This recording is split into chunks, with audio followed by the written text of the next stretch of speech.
السلام عليكم ورحمة الله وبركاته. كلام وعن أو وناكسن ضاوضيال هالكني وألف ميديا جروب هدي أجنال كوع صبتها سبسكرايب صاروا سياد ولا صعدته حجها أنباهنه جنبلايل كناس كهل ما من سياد النقطة ضاوضها وهالرية أصعد عن أركا مقالدنا. رئيس الوزراء هدلك يو سنبلولشي أي جودها مدحتوية الصومالية muran dheer ku dhaxmaray iyo gacanka hadal dagaal isku bedelay gacanka hadal markii dambe waxa aan haynaa fiidiyoyo sir ah oo laga duubay dagaalka ra'iisul wasaaraha iyo Sambaloolshe laakiin inta aan u gudagelin fiidiyoyadaas aan ku horeyno khilaafka waxa sababay in ay ra'iisul wasaaraha iyo Sambaloolshe isku dhex feeraan xaruntii madaxtooyada dalka Soomaaliya waxa jiray hadal uu Sambaloolshe sheegay maalin ka hor inta aysan ra'iisul wasaaraha kulmin ayaa khilaafka dhaliyay Sambaloolshe waxa uu la dardaarmay beesha uu ka soo jeedo ee hawiye aan marka hore ku horeyno hadalkii xasaasiyada badan dhaliyay ee uu sheegay Sambaloolshe waxa lagu fadhiyaa digli mirifle iyo daarood iyo hawiye iyo dir iyo others aniga qabiil aan hawiye ahayn kama soo gelin horta hawiyan xilbaan u noqdo hawiyana habar gidar xilbaan uma noqonin xawaalna u noqdo xawaalna xilbaan agoon uma noqonin cali madaxweyne u noqdo cali madaxweyne markii joogtana doorashada dhacday joohar ayaan dhaweeyay ka dhaceysay waa la socotaa marka doorashada la anaas gareeyo yaani ilaa heer cali madaxweyne ayaa lay keenay waxaana dhici karta in xantu ay tahay kuwii cali madaxweyne jifadii aniga ay xigtana inay doorato kuwii ninka iga soo horjeedana asaga ay doorato kuwa noo dhaxeen horta qabyaaladu sidaas ayay tahay anigu marka overall waxaan ka wada meesha waxay ahayd waxaan soo sheegay taariikh ahayd dalkan in dawladii maxamed siyaad barre jabhada rideen horta waa wax taariikh oo adiga soo joogtay dad badan oo meesha joogan ay soo joogeen jabhadaas inay ka koobnaa SSDF SNM UEC SBM SDM muran ka jir maya in gobolada waqooyi SNMT qabsatay Muuse Bixiyo taliyaashii SNM hogaaminaysay madax uu ka yahay nabadna ay tahay muran ka jira maya SSDF oo Cabdullaahi Yuusuf hogaaminayay inuu garow madax ka noqday oo Puntland madax ka noqday oo madaxweyne noqday beenniya maya nabad inay tahay fiidiyogan horta waxa duubay xildhibaan fiqi cameraman oo watay ayaa fiidiyogan duubay sida aan wada ogsoon horta cadeymo rasmi ah ayaan wax waaye in tusaya adiga oo degdegin si degan u fiirso isla markaasina wax waaye markaas kadib jawaab ka bixi ra'iisul wasaaruhu waxa iyo Sambaloolshe dood dheer ayaa dhaxmaraysa sida aan u wada jeedno ra'iisul wasaaruhu waxa marka Sambaloolshe ayuu maaragtay iska fiijinaya Sambaloolshena wax waaye waa dhaaranaya asagu ra'iisul wasaaruhu waa dhaaranaya laakiin waxa dhinacaas midig ka taagan Sambaloolshe waxa dhinaca midig ka taagan mahad salaad dhinaca bidixna waxa ka taagan xildhibaan fiqi marka xildhibaan fiqi ninka kaameramanka ee kaamirada duubaya ayuu maaragtay ka soo hor maaragtay ugu aadan yahay ra'iisul wasaaraha oo maaragtay duubitaankii ayuu maaragtay wuxuu ku noqonaa interrupt marka xildhibaan fiqi waxa marka cadeynaya inuu ninka kaameramanka oo kaamirada duubaya iyo asagu ay iska warqabaan oo uu og yahay in ay kaamiro ku socoto ra'iisul wasaaraha iyo Sambaloolshe dagaalkoodana oo maaragtay sidaas ku duumayo sida aad u jeedaan marka xildhibaan fiqi isla markiiba markuu arko inuu ku aadan yahay qeerre wajigiisa isla markiiba uu ka wareegaya oo meesha waa ka baxaya marka waxa jira fiidiyoyo kale oo aan hayno aan rabno inaan bulshada la wadaagno oo ayba qaarkood muujinayaan xildhibaan fiqi oo u mahad celinaya ninka kaameramanka ah ee dhahaya maaragtay waad ku mahadsan tahay sida aad u duubtay wax waaye aad iyo aad baan kaga mahad celinaya fiidiyogaasna WhatsApp-ka igu soo dir asaga oo dhahaya kaameramanka ayaan in la wadaagina insha Allah nasiibana waxaa nala jooga Cabdullaahi Maxamed Cali Sambaloolshe ambassador ahaa mar madaxweynaha soo noqday sidoo kalena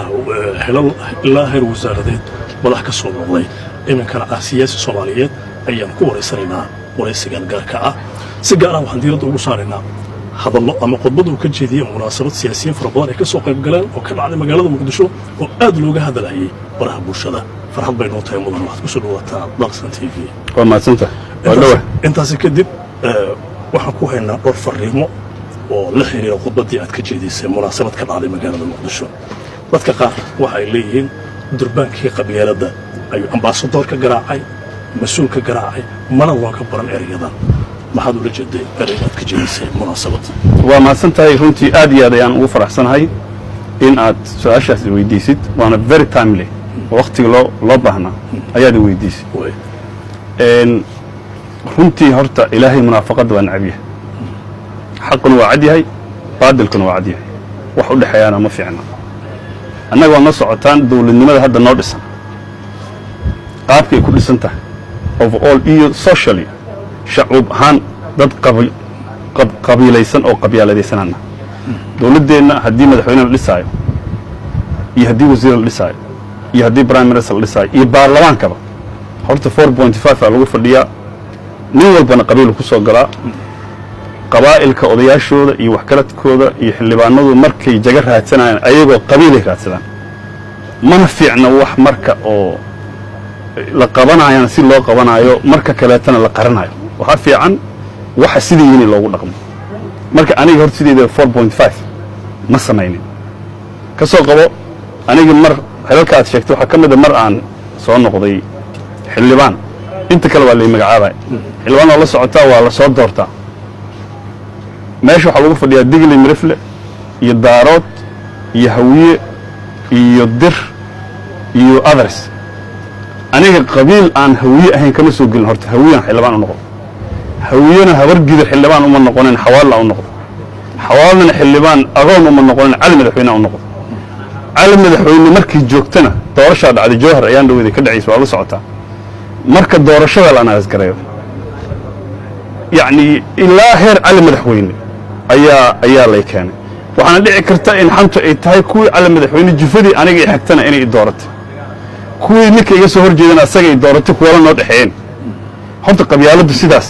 ayay tahay anigu marka overall waxaan ka waday meesha waxay ahayday waxaan soo sheegay taariikhi ahayd dalkan in dawladdii maxamed siyaad barre jabhada rideen horta waa wax taariikh oo adigana aad soo joogtay dad badan oo meesha joogan ay soo joogeen jabhadahaas inay ka koobnaayeen SSDF SNM UEC SBM SDM muran miyaa ka jira maya in gobollada waqooyi SNMtii qabsatay muuse biixiyo taliyaashii SNM hogaaminaysay madax uu ka yahay nabadna ay tahay muran miyaa ka jira maya SSDF oo Cabdullaahi Yuusuf hogaaminayay inuu garow madax ka noqday oo Puntland madax ka noqday oo madaxweyne noqday been miyaa maya nabad inay tahay nabad miyaa maya aan ka dhaxgalay inaad ku celisaa khudbadda xalay wax macnaa ma noo soo kordhinayso si fiican ma wax aad ka qoomameynayso aad leedahay 1 iyo 2 iyo 3 waa ku qaldamay aan saxaan rabaa oo qaladay ahayd miyaa ku jira khudbadda aad jeedisay horta sideedaba anigu wixii hadda ka dambeeya waxaan rabaa dadka Soomaaliyeed siyaasadda mujaamalada inay ka dheefaan si toos ah inay soo hadal qaadaan waxay u baahan yihiin rabaa anigu dadkan la hadlayo horta waxay ahaayeen dad qaas ah Soomaali lama hadlay hadal kastana context la geliya waxa loo fiiriyaa munaasabadda uu ku beegan yahay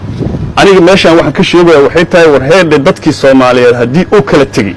oo la qoqomay qolo walba ma deegaankeeda u hagaagsatay qoladiina aanay deegaankiin hagaagsada simple horta message kaas ah wax ka fogna markii hore hadalkan bilaabayna waa cudur daartay oo waxaan iraaday ka aad haddii ay jirto dad ay wax ay sheegayaan hadda kadib marka aniga waxaan rabaan ku sheegay siyaasadda Soomaaliyeed intay afar arrimood taagan tahay waxaan jeclahay sidaan in lagu dhaqmo siyaasadda Soomaaliyeed intii sovereignty-ga siyaadada dalka AMISOM ilaalinayso oo Soomaaliland ay maqan tahay oo shabaab dalka haysto oo qof diaspora ka yimid mulkiilana uu leeyahay madaxtooyada uu geli karo saan in lagu dhaqmaan rabaa aniga waxaan rabaa siyaasadda Soomaaliyeed si qabiilaysan oo rasmi ah bacdama anaga ka soo qabaatay xisbi UPD aan sameeyay madaxweynaha hore xasan sheekh madax noo ah sheekh shariif wuxuu sameeyay xisbi Soomaalidu waa diiday asxaabtii in la qarameeyo nin walba wuxuu yiraahdaa hawiya askale reebela askale waa Puntland waa laga diiday Jubbaland waa laga diiday Hargeysa waa laga diiday xukuumadda ku waa diideen in qabiil lagu Soomaaliya maxaan sameeynaa aniga waxay tahay marka baarlamaankan Soomaaliya intuu asxaab ka noqonayo horta aniga hawiyaan ah way kala qaadno tan aad sheegtay oo diinta la ka hadashay waa qabaa'ila la tacaarufo ma intaas kelima yahuuda wax looga sheegaa waxa la sheegaa ay sheegeen maxaan ku dhahnaa nasaara la sheegaa diimaa la sheegaa wax walba la sheegaa waa specific shakhsiyaha lagu sheegaa laakiin waa la isbaranaa Soomaa waa loo kala baxay waxa sheegtay ma tawjiihaday ahayd ma specific waxa taabatay boogo ku dhawaad 30 sano dadka iloobeen ayaad boorka uga jiftay wax boogahoon aniga aan taabtay ma jirto in hawiye UEC ahay Beenya taariikhda ku qoranta Soomaa xamar maxamed siyaad barre hawiye inuu ka saaray Soomaaliya ka saaray Beenya إني أيوه هدي قبتين تلياني سومالنا جوجل إنه قراني تلياني نبت كدجان سو بينيا ماشي قرح وكنعه وسومالي بلاي لو سوابله وضد أسكوت على جنب الله قال كعيو ينتو اللي حيتاف مذوع تذا دجن dadka kale Soomaali meel degan waa hagaajiyay war meeshiina hagaajiya dambi ma maal dhawey nina ra'iisul wasaaraha la hadlay tan aad ka hadashay mudane waxa weeyaan erayada haddaan ku raaco oo aan hayo waa in hal bil aad la hadashay in ayaga is dileen in dad kale ay dileen in dalka uu ka degi laacay haddii maanta in midoobaana ay noqonayso galmudug israacda sidaa ma u jiri aniga waxaan u irinina hadda ko ra'iisul wasaaraha aan maanta israagna anaga nin odayaha waxa igu yiri hadii nabi aadan maanta la soo saaro meeshii kaliya adduunka ka aqoonsanayo waa galmudug oo macnaheedu adduunkii kale waa camirmay waa hormaray meeshaana waa dabaysa war dadka galmudug ihtimaalkaas aad u adag ha Soomaa fiiri meeshii galmudug dibu dhac jiyaalo waxay tahay waa political order-ka ka xun nidaamka ka xun fargil ha noqota ayagoo isgolaha ha noqota يعني نيجر كماش هالنقطة أنا وحان ربا قل مدق ومال برواقع ضدك الصوماليات ضدك وحييسن وقالها بدن وكرتيد بدن كيمال وحان ربا مامل في عن إنه كيمال أنا هيرانا كيمال وأنا حقا وحان ربا إنا سكاشنا شباب اسكسارن وحان ربنا بيرها إنا وحنا صارن وحان ربنا ضدك سياسة ديس أنا قوة الجرين أنا وحكا قوينه وحكا لما مالنتي أصحاب الأبورنا أصحاب تانو المشهور بحق الله كي هذا أنا يكسر قبح هويان هاي سياسة دان كتر سنة هوي واي ديجان كي دتك هوي إنه هجاجان ربا سومالي ذكرنا إنه وحدنا مرة هذه ساعتها وعضت جار الله الليس وهالقبيل الله الليس ميسر هبونين إن أوفر ريكورد وحلي يراهو وحلا أنت الله ضوبي على حسوس شكتها سيدي ماشي إذا كان جوجو دتك هنا وحجارسين هذا أوف ريكورد وحلي عم يجران هذا موبايل الله يستا هذا ديفايس الله يستا وحش على كم يجران أنا جو وحان ربا دتك أنكر الشيء سيد أو كوس على السماء أهم قلمدوق إلا قصة هرشبال إلا قصة الحجاجيو wax maamul tayeelo oo waxtar leh in laga hagaajin rabo maxaa ku soo aray magaalada Muqdisho oo qarax nasiib ku yeelatana in wax laga qabtaan raba horta waxiga waa specific dadkan ku guubaabinay inay fadhiga ka kacaan is hagaajiyaan Soomaali hagaajiyaan ayaguna dhibka iska dhaafaan Soomaali dhibka dhaafaan adduunkana wax la qaybsanaa rabo haddii dawladda ay daa keentay ama cudur keentay ka war oo sidaad u sheegaysay dhibaato ka badan ama fikirkii mid ka sii xun wax ka dhalanaya ma jiraan war meeshan galmudug hadda waa qalan tahay oo cadaadan meel degan tahay gaalka meel degan tahay abuda meel degan tahay dhuusamre meel degan tahay deegaano kale waa laga haystaa hal isku keenay maamul midaysan dhista isagaajiya Soomaalida waxbaad u gashaan idinku waxbaad isku agasheen maxaa dhibaa ku jira wareer isagaajiyaan lahayd dadku duulama la aniga isku duulama heshiiya oo dadka la heshiiya oo Soomaali